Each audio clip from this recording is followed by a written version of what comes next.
Ever wonder how dehydration could be a silent antagonist in your story? Dive into the depths of dehydration and discover how often overlooked conditions can dramatically transform your characters and plot. From the initial thirst that gnaws at the edges of their sanity, to the life-threatening consequences that raises the stakes, we'll explore how to wield dehydration as a powerful tool in your storytelling arsenal. Tune in to learn about all of this and more on today's episode. Welcome to Writing Rule with Allie, the Fiction Writer's weekly inspiration station for rural life and lifestyles. I'm Allie, and this is episode number 102, Dry Spell, Navigating Dehydration in Fiction Writing. Stick around to the end to find out all the ways things could possibly go wrong in your story. And tune in next week to hear a special announcement. Now, let's get into this.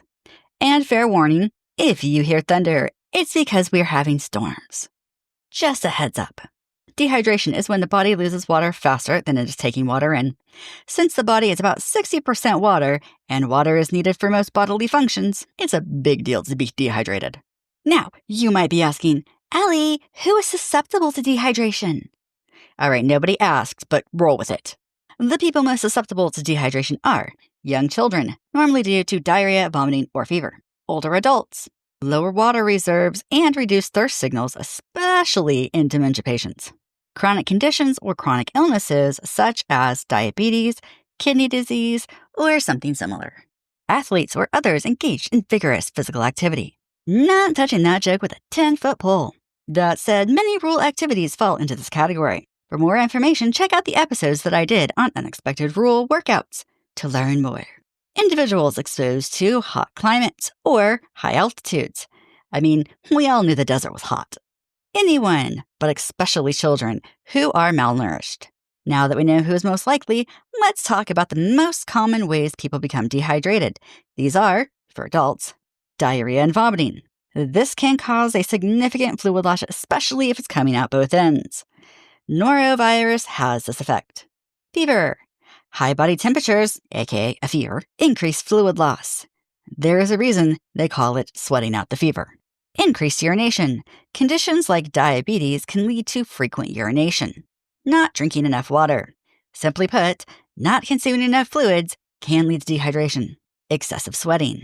And we're back to sweating out the fever. Plus, this can happen during vigorous exercise or in hot, humid weather. Please keep in mind, many everyday rural things are considered vigorous exercise. Some of the examples include chopping wood, baling hay, and digging wells. For children, severe diarrhea and vomiting. This is worsened when it's coming out both ends. Been there, done that. Got the t-shirt. Don't want it again. Illness. Fever, sore throat, and other illnesses can make a kid hesitant to drink things because it hurts or it's uncomfortable. High activity levels. Children are often very active and may forget to drink enough water. Okay, who are we kidding? They refuse to drink as much water as they should, and it's worse if the kiddos like mine, and bouncing off the walls. I mean, you'd think that they lived off nothing but sugar. Inadequate fluid intake. This can happen if they are not given enough fluids, or, a far more likely scenario, if they refuse to drink the water. If your adult character didn't get them used to water as a young kid, they are likely to think that it's bland. But instead of saying bland, kids will say it doesn't taste good. A side note about ill babies. I have had a baby under 6 months who was very ill become dehydrated. It can be scary for the parent. The poor little baby looked pitiful and almost listless. It was enough that anyone who looked at the baby will become instantly worried about them. I learned from experience after I was told that I was young and new at this. It couldn't be that bad. Only to have them change their tune the second that they saw the baby. Tiny babies doing the wet noodle is a parent's worst nightmare. Okay, now that we know what it is and who is likely to become dehydrated, let's go over the signs and symptoms of dehydration. For adults, the general signs are thirst, dry mouth or lips, dark urine, fatigue, dizziness, headaches, confusion, low energy levels, little or no sweat.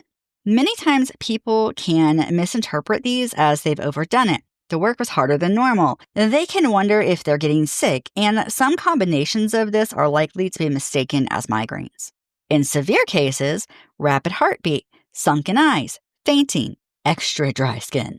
I do know that many times when people have a rapid heart rate, they mistake this as a sign of a heart attack. I have later seen those same people have a heart attack and think they just need to drink more water. This one can be a little bit tricky. Some extra signs and symptoms in little children: irritability, drowsiness, fewer wet diapers, sunken soft spot on the skull, tearless crying, and sudden weight loss. Sudden weight loss in little kids without a reason is never a good thing. Now, there are a few lesser thought about signs, mostly for adults. These are bad breath. Mouth being dry and the breathing starting to smell is one of the first signs of dehydration, and it is often overlooked. I admit, I would likely overlook this one too. Waking up tired. When dehydrated, the heart has to work harder to move thicker blood, and this will leave your character tired when they wake up. Urinating less often. If nothing is going in, less will be coming out. Sweat smells worse. When a person is dehydrated, the little that they do sweat is a more concentrated version of sweat and smells worse. Dark circles under the eyes. Okay, who else feels a bit attacked after that list? Is it just me? Now, there are technically 3 categories of dehydration: mild, moderate, and severe. Mild is when the body loses 2% of its water. This is 3 to 5% of the body weight. Let that sink in. Moderate is a loss of 4% of the body's water. This is 6 to 9% of the body's weight. Severe is 6% or more of the body's water. This equals about 10% or more of a character's total body weight. If your character loses 20% of their body water, they will slip into a coma and die. When determining if someone is dehydrated, there is a test called the elasticity test that I learned about at the hospital to help tell if someone is suffering from dehydration. It works for both adults and babies. Your character will take the skin of the arm, the back of the hand, or some people use the knuckle, and they will pinch it or lift it with 2 fingers, then let it go. If the skin instantly goes back to the way that it was before, they are not dehydrated. If the skin is very slow going back down, they could be dehydrated or are at least very close to becoming dehydrated. If it stays standing up, they are dehydrated and need immediate medical help. Okay, so now that you know all the things that can happen when dehydrated, let's talk about the best way not to become dehydrated. Do you know what that is? If you get soaking in a river while floating on a tube down the river, you're sadly wrong. Although that might be fun. The best way to deal with dehydration is to prevent it. In hot climates or hot working conditions, drinking lots of water and taking breaks regularly to hydrate is important. Prehydrating, such as drinking extra water before a long run in the heat or before hard work like hauling rocks in a bucket at a rock quarry, is a great way to prevent dehydration. Scheduling breaks, or in most cases, deciding to stop for a drink every hour or so, can also help your characters remember to rehydrate often.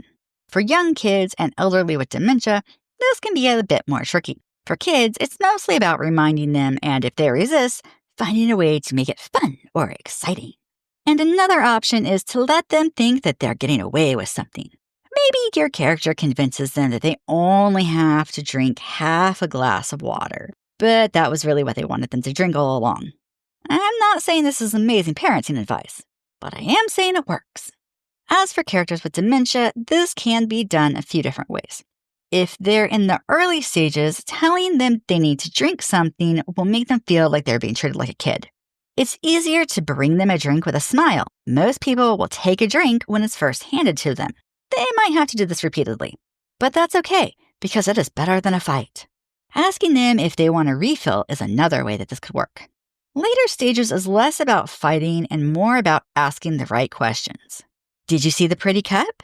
Is it nice to drink out of? Or, did you try some of my apple juice? Did you like it? This will help them remember that the drink is even there. Smiling and having a happy tone are big too, as their sight and hearing can be impaired, but they can usually pick up on tone and body language. Now that we've talked about how to prevent water loss, let's cover how much water your character needs. The daily intake is as follows. Ages 1 to 3 years, 4 cups or 32 ounces. Ages 4 to 8 years, 5 cups or 40 ounces. Ages 9 to 13 years, 7 to 8 cups or 56 to 64 ounces. Ages 14 to 18 years, 8 to 11 cups, or 64 to 88 ounces. Men 19 and older, 13 cups, or 104 ounces. Women 19 and older, 9 cups, or 72 ounces. Pregnant women, 10 cups, or 80 ounces. And breastfeeding women, 13 cups, or 104 ounces. One very important note that you need to know is that water is deadly to newborns. Babies should only have breast milk and formula to drink until they are at least 6 months old. Now, I know in history in many places around the world today, cow's milk is given, or even better, goat's milk. I legally have to tell you that it is not recommended by the American Academy of Pediatrics, and they say do not do that. However, that stopped no one in history, and likely would not after the apocalypse. If your character's choices are to let the baby drink goat milk or let the baby starve, only evil characters would let the baby starve. On top of that, we're talking about fiction characters. Now, to top all of this off, there is something called water toxicity, aka hyponatremia. This is when a person drinks so much water in a short period of time that they dilute the sodium levels in their blood. This can be fatal. And if not treated right away, and in historical settings, will most likely be fatal. The guideline for how much can lead to this is roughly 1 liter or about 34 ounces of water per hour. This could easily be drunk in one setting by someone trying to prehydrate or rehydrate. The signs and symptoms are nausea and vomiting, headache, confusion and disorientation, muscle weakness or cramps, seizures, coma, or death in severe cases. Let's talk about some ways to treat dehydration in characters that hopefully will not lead to death. In modern times, mild hydration will be solved by drinking electrolyte drinks. I won't name them for copyright and trademark reasons, but if you do a quick web search, you'll quickly see what the most popular ones are. If your character is severely dehydrated, they will give them IV fluids at the hospital. This is something I have dealt with one of my in-laws. What sticks out to me is that he asked to go to the ER because he felt so bad and was afraid he might be having a heart attack. While it doesn't sound like a big deal, this man had been a farmer all his life and had an extreme distrust of doctors. Now, if you don't know, as a group, farmers rarely call for medical help, and when they do, they have usually lost a limb. I am not even joking on that one. I hope that gives you an idea of how badly it can make your characters feel. Non-IV ways to rehydrate that are done in history and will likely be done after the apocalypse are ORS. ORS stands for Oral Rehydration Solution. These typically consist of a premixture of water, salt, and sugar to replenish the body's fluids and restore the body's electrolyte balance. This combination helps the body absorb fluid more effectively. I have searched all kinds of doctors' resources, international suggestions on how-tos for villages where IVs are not an option, and I will give you a list of recipes. All of the recipes' instructions are the same. They say to sip every 5 minutes, day and night, until the patient is urinating normally again. Recipes for homemade ORSs, oral rehydration solutions, are as follows. 1. Mix 1 liter, about 4 1/4 cups, of clean water with 6 tablespoons of sugar and 1/2 teaspoon of salt. Number 2, 8 ounces of orange, apple, or fruit juice rich in potassium, 1/2 tablespoon of honey or corn syrup, and 1 pinch of salt. A pinch is roughly 1/16 of a teaspoon. Number 3, 8 ounces of water, carbonated or boiled, and 1/4 teaspoon baking soda, sodium bicarbonate. If you listen to my wood ash episode, you'll know that historically and even today, wood ash has been used as a substitute for baking soda. If you want the science behind that, check out my episode on alternative uses for wood ash. Number 4, in 1 liter of water, or 2 for children, use 6 levels of sugar, 1/2 teaspoon of salt, 1/4 teaspoon of salt substitute that they say is potassium chloride, and 1 pinch, 1/16 of a teaspoon, of baking soda. Something to make this taste better can be added if needed. Now, the levels shown in the pictures are just normal spoons that you eat with. Another shared for children and adults is 1 liter of clean water, 1/2 a level of salt, again, the picture is a spoon, and 8 levels of sugar. Make sure that the character tastes the drink before adding sugar. It should be less salty than tears. This is mixed into fruit juice, coconut water, or a mashed up ripe banana to add potassium to it. This can be adapted to the local measurements. Sip every 5 minutes, day and night, until urinating regularly. Number 6. Next is for children, but could be used for adults if needed. 1 liter of clean water, half a teaspoon of salt, 8 heaping teaspoons, or 2 handfuls of powdered cereal. Boil for 5 to 7 minutes until it is a liquid gruel. And cool it quickly to start giving to the child. It is important to keep an eye on it for spoiling. In hot climates, it can spoil in as little as 2 hours. This can be adapted to the local measurements. Last is the gross one. Sorry, guys. It's rectal rehydration. This is one that should only be done in extreme circumstances. Simply put, they take a bag of saline, like used at the hospital, and use tubing to go 15 inches up the poor character's bottom, and let the fluids drip in at 250 cc's per minute or more. It says to use a clamp to control this, but I must admit that I have no idea how to do that and assume someone with training is needed. One super important note about this is that it used to be used as a torture technique. So use this as a last resort, or torture, if that's your sort. There are several other ways dehydration was treated throughout history. These include, but are not limited to, coconut water used in tropical regions. I dislike this idea as coconut water is known to cause diarrhea. Herbal teas and broths. This could work well for mild cases. Saltwater solutions. It's kind of like an early version of the oral rehydration solutions. Bloodletting. This does not work. It holds the potential to kill your character. Alcohol-based remedies. Alcohol is dehydrating and counterproductive, to say the least, and likely to make it worse.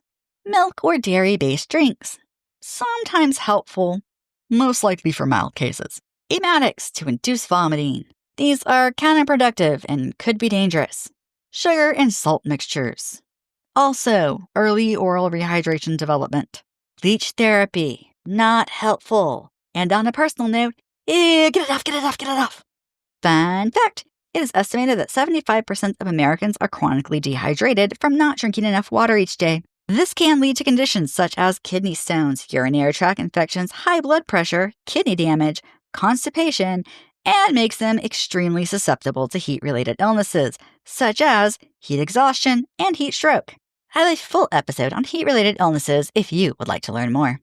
One quick reminder before we get into all the ways things can possibly go wrong in your story. To help others find this content, pop on over to Apple Podcasts and leave me a review. Or, if you're watching on YouTube, drop me a comment, say hello, or ask a question. I love to hear from you guys, and this is the best way to help others find my content. And now, for everyone's favorite part, what could possibly go wrong in your story. Likely to go wrong. Your character feels extra thirsty and drinks lots of water to help stay hydrated. They spend the next few hours going to the bathroom repeatedly. Also likely to go wrong. Your character has not been drinking as much water as they should and feels exhausted even after sleeping. Possible to go wrong. Your character stays up all night with a sick little one to make sure that they get a sip of oral rehydration every 5 minutes during the night. The next day, they try to stay awake to keep the fluids going, but all alone, it's hard to do what needs done without sleep. Also possible to go wrong. Your character thinks drinking alcohol will help rehydrate them. However, they only make things worse. Unlikely to go wrong. Your character spends a day in a village only for them to be repeatedly told their breath stinks. They have no idea why. Also unlikely to go wrong. Your character is on a deserted tropical island. There is no fresh water, but there are many coconuts. They drink the coconut water, not realizing that in large amounts it causes diarrhea. Improbable, but still technically in the realm of possibilities. A young bride feels unwell on her wedding day. Everyone chalks it up to nerves until she faints and they cannot wake her up quickly. Also improbable, but technically still in the realm of possibilities. In an effort to keep hydrated on a hot day while working, your character drinks a lot of water. Too much water. They are struck with water toxicity. If they do not get immediate medical help, this will be fatal. Thanks for listening. Until next time, happy wordsmithing!